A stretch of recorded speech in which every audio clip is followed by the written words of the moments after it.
שמי גלעד, אני מנהל את האסטרטגיה בחברת Outbrain. I'm going to switch to English. We have a couple of guests from abroad here, so I'll make it easier for them. Hope it's okay with you guys. What we're going to talk about, and thank you, Michael, for teeing up the notion of content marketing. We're going to focus on content marketing. We're going to talk a little bit about content marketing strategies. So I know Limor probably banged content marketing in your heads a lot, but we're going to talk about best practices around content marketing. The first thing I want to touch on is content marketing is relatively new in the digital space, but it's growing extremely fast. Just an example for that is a research that was very recently done by e-consultancy, and they asked thousands of marketers what is their priorities for budgets. In 2013, for the first time, they started asking also about the term content marketing. Very surprisingly, it was the first term as far as what's on the agenda of marketers today.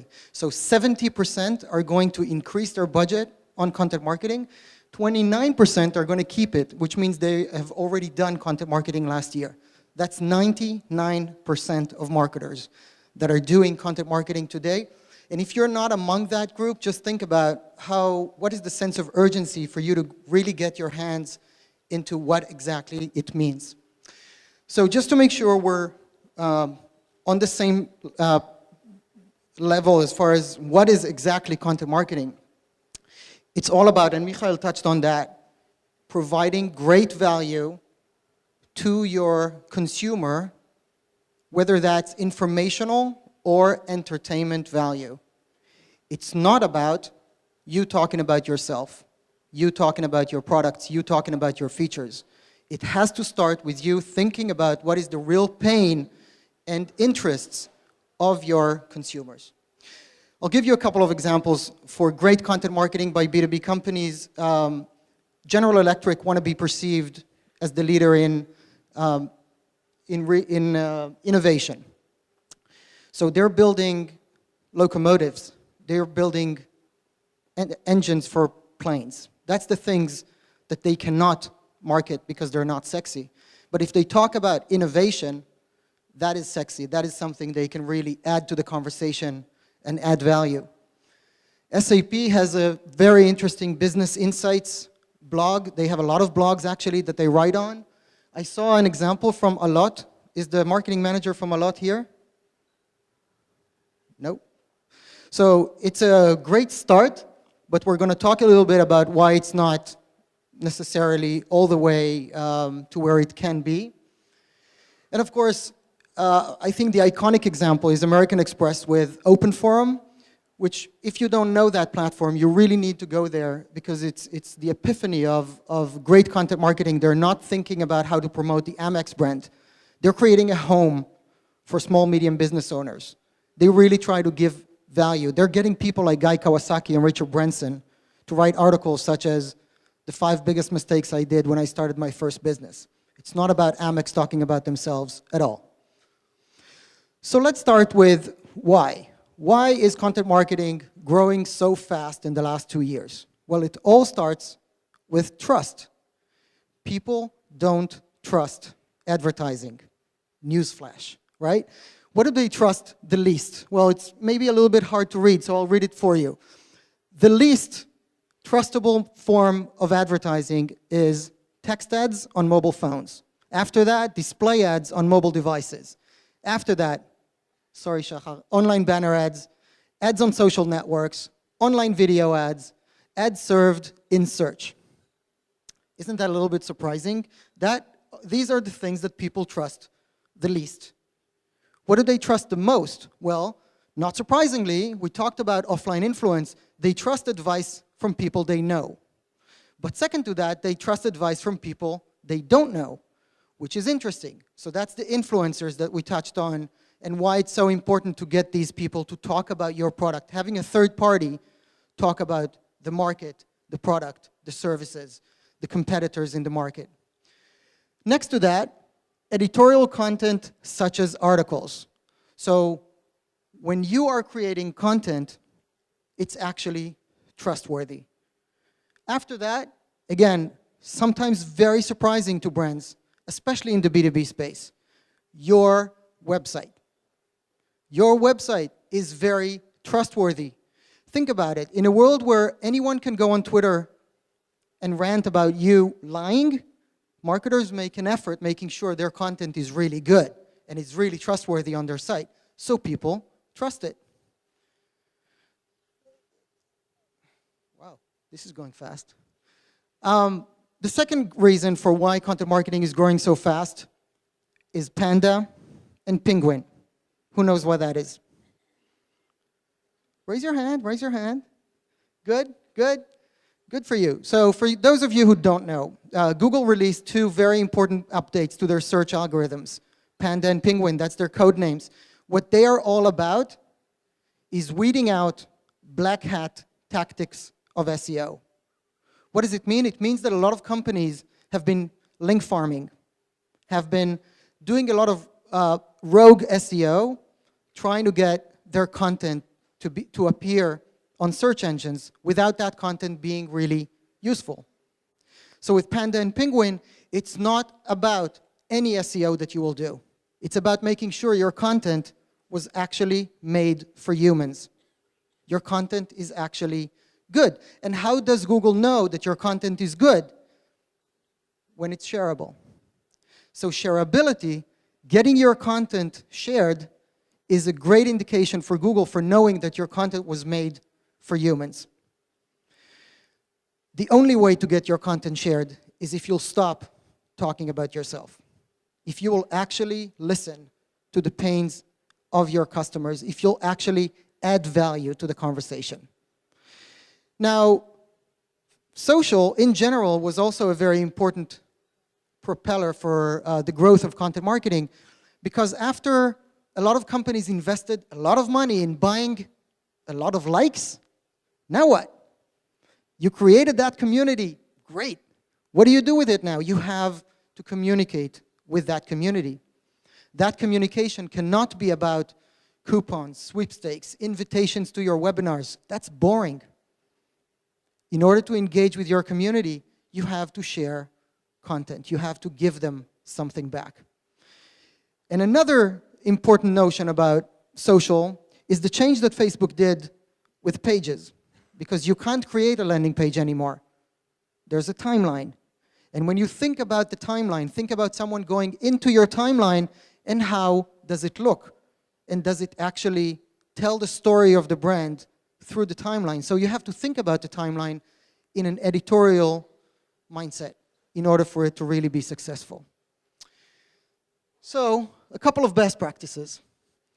We're going to do a fire drill here. We're going to try something out. So this is an example of a template for a content hub of a brand. Anyone has an idea who the brand behind this content hub is? Guess. Huh? Martha Stewart. Close. No. Walmart. No. Sorry? Hair removal. Awesome. No. Huh? GQ. No. Procter and Gamble. So P&G has over 1,700 content hubs around the world in different languages. They have sites for pet lovers. They have sites for old people. They have sites for girls that are going through that phase in life when you have a lot of questions, called Being Girl. They have a lot of different sites on different topics. This is a site they created, not for men, for dads, men of the house. And it has double-digit engagement rates. Now, let's do some fire ideas for why is this content hub getting such a high engagement? Anyone has an idea? The wives told them to go. Actually, that's a very interesting insight. So they wanted men to reach the site, dads actually to reach the site, but they found that a lot of the traffic were women, and it's not a bad idea because women actually took the men into the site to get some good ideas. Great, next. They're not selling anything, exactly. The brand is actually hidden. They're actually providing value. Great editorial, great content from not the employees of the companies, from thought leaders who they gave them a platform. Next. What about the layout, the way it looks? Anything about that that actually drives engagement?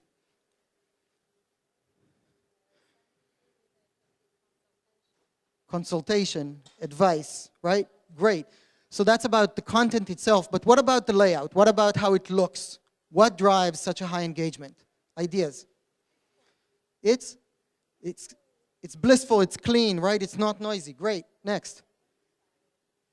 You can identify with a picture. Awesome. The picture is very important. Have a picture. There are platforms that are pure pictorial, right? People want to share stuff on Pinterest. If you don't have a picture in your post, it can't even go into these platforms. Add an image to every single post that you do. Not only that they added an image, the image takes the whole frame, right? And what about the shape of the image? Anything strikes you as different about it? No, not the content of the image, this specific image, the shape of the image. It's wide, right? Widescreen. That creates the idea of HD. HD, high quality. So people relate to the content as high quality even if they didn't start reading the first word. Next, other ideas. Yes. No advertising. Actually, they had a banner, I removed it, on the top right, but only one. Small banner for Gillette. Obviously, they are Procter & Gamble. Anything else? Video. Great. Multimedia. Have content of different types. Extremely important. If you just do videos, not good, because a lot of people don't watch videos when they're at work. Create both articles, slideshows, photo galleries, and video content so the right people can engage with the right content for them. What else? More. Navigation. Aggregation. Awesome. Great. So there's great navigational entries. There is a navigational on the top. You know exactly where you are in the sitemap. Other things include short titles, no more than 8 words, no more than 90 characters. So between 50 and 90 characters in the titles, engaging titles, short content, no more than 5 paragraphs. We are sometimes so in love with our ideas that we want to pour everything. It's not good. This is a Twitter world. This is a flux generation. They have very short attention spans. You have to give them what they want immediately and move on. So they created pagination. If you like the content, hit next. That's actually a good indication of engagement. Also, from a navigational standpoint, there's never a dead end to the reader. He reached that content. Look at the bottom. Recommendations for other articles you might like. On the right, you might like at the top as well. So there are a lot of different things you can do, and they're leveraging the platform to also try to get you to register to CRM. So they have actions, but they're not imposing their actions on what you should do next. So these are some of the thoughts that we just talked about. And one of the things that I think a lot of B2B marketers are doing a great mistake at is keeping their content as if it's a precious prize. Only if you give us your lead, we will give you the content. Great, it's like asking someone for a date before you even introduce yourself. That's like slowly. Let's take it slowly. Give something before you ask for anything back. Release your content. Let it go. We're before Pesach. Take all your PDFs, throw them down the toilet, convert them to HTML so they're actually accessible to search engines. Turn them into articles. Usually you can take your PDFs and turn them into 5 different posts. Do that. Set your content free.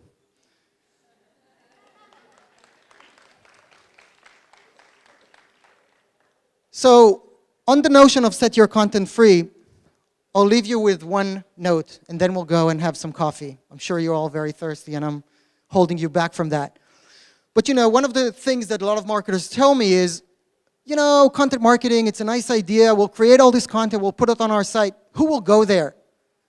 Who goes to my site? No one. Why would they come here? Well, first, they don't go there because you don't have content. But if you did, how could you get them there?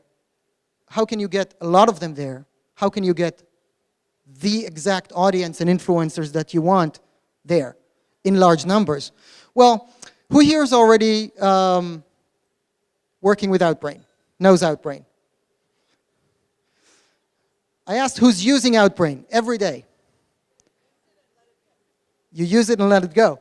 Okay, so I'll ask you different questions. How many of you are reading articles online, and when you get to the bottom of an article, there's always recommendations for other things you might want to read?